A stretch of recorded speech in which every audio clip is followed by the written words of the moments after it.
Warning, the following content may contain elements that are not suitable for some audiences. Viewer discretion is advised.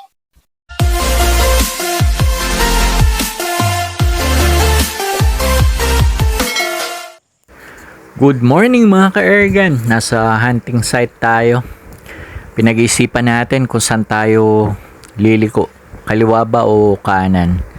Sa kanan, papunta yan doon sa spot natin ng bato-bato or wild dove. Dito naman sa bandang kaliwa, andyan yung mga spot natin para sa mga water birds, tikling, kanugtog, pakubo.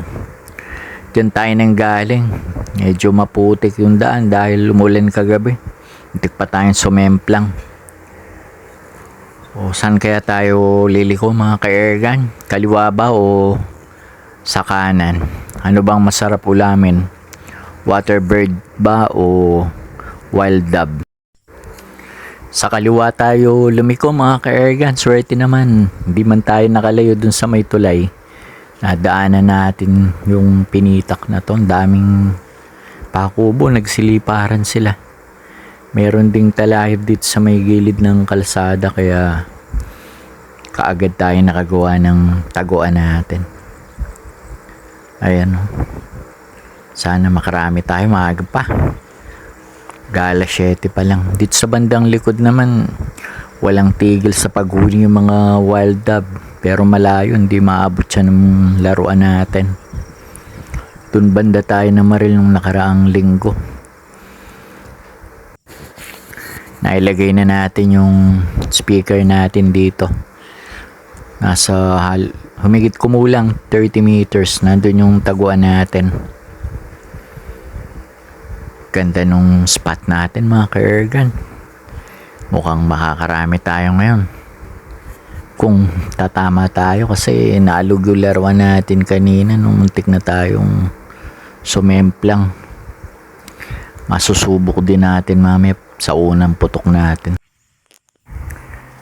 Nasa loob na tayo ng taguan mga ka-Ergan. Magpapatunog tayo ng pakubo. Sana maraming lumabas para maaga tayong makauwi.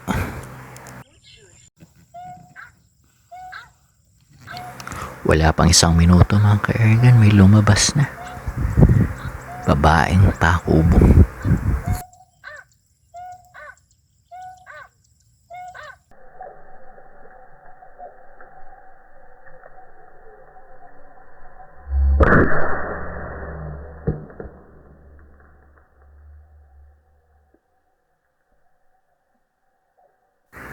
Sa pool mga ka-Ergan, 1 down.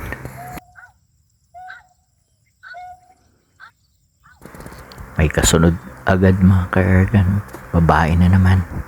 Mas malaki ang babae kaysa doon sa mga lalaking pakubo.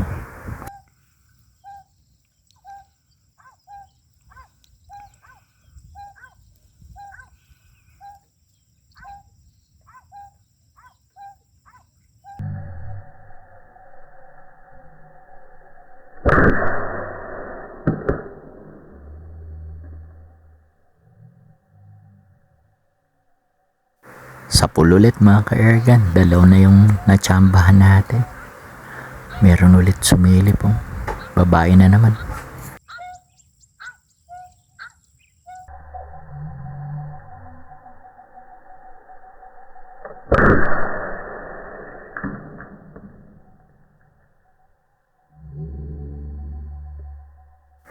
Nadaalin naman natin mga ka-Ergan. Pangatlo na natin yan. May lumabas na whiz mga ka-Ergan. Medyo malayo, sa 50 meters.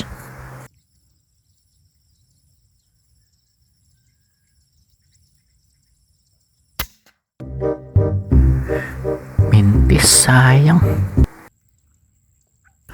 May pakubo ulit mga ka-Ergan. Sana makabawi tayo sa pakubo.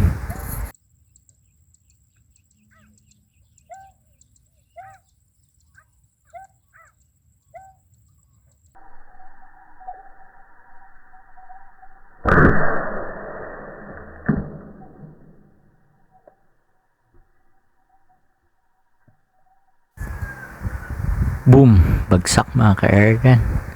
Nagtaas pa ng pakpak.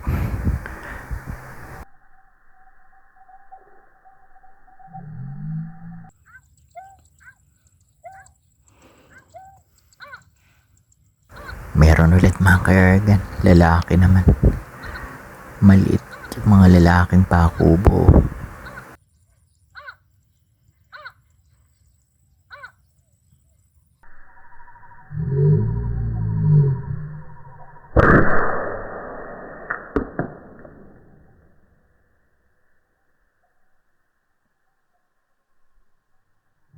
Nadali ulit mga kaergan. Pang-5 na natin yan.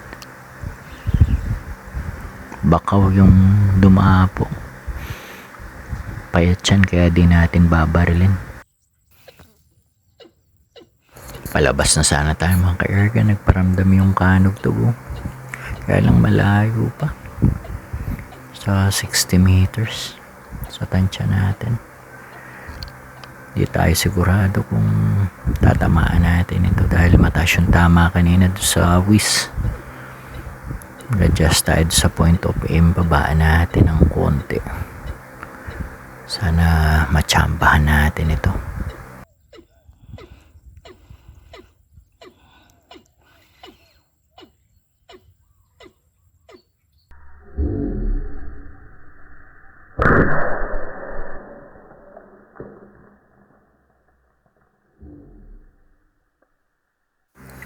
Sa pool mga kaergan, kaya lang parang tumakbo pa.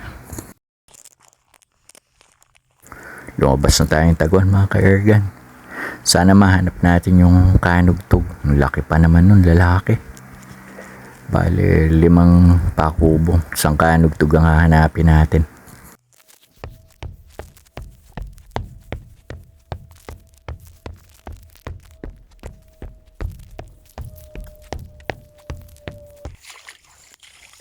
Apat na pakubo lang yung napulot natin. Dito tumakbo yung kanugtog mga kaergan. Tara hanapin natin.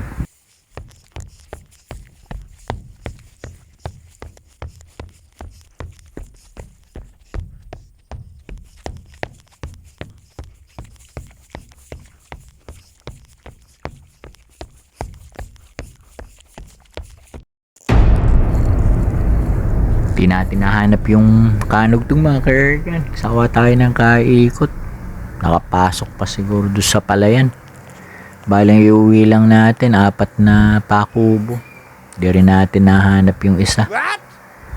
Ang kagandahan lang, matataba ito. Pwede ng pang-ulam. Ayan o mga kaergan, ang tataba. Madali pang linisin. Di kagaya ng ruwak-ruwak. Yan yung ulam natin ngayon mga ka-ergan. Sinahugan natin ng pakubo yung labong at saluyot. Shoutout po sa mga ka-hunters natin. JR from Ifugao Province. Rodrigo Rosita from Quezon Province. Tumbaga Hunter TV. Thank you po sa panonood. Triggerman Hunter. Mike Bileo. Jolan Candelaria. Belatibay from Isulan, Sultan Kudarat. Thank you po sa panonood. Especially to Sir Roy Arcibal and Sir Noel. Thank you, thank you.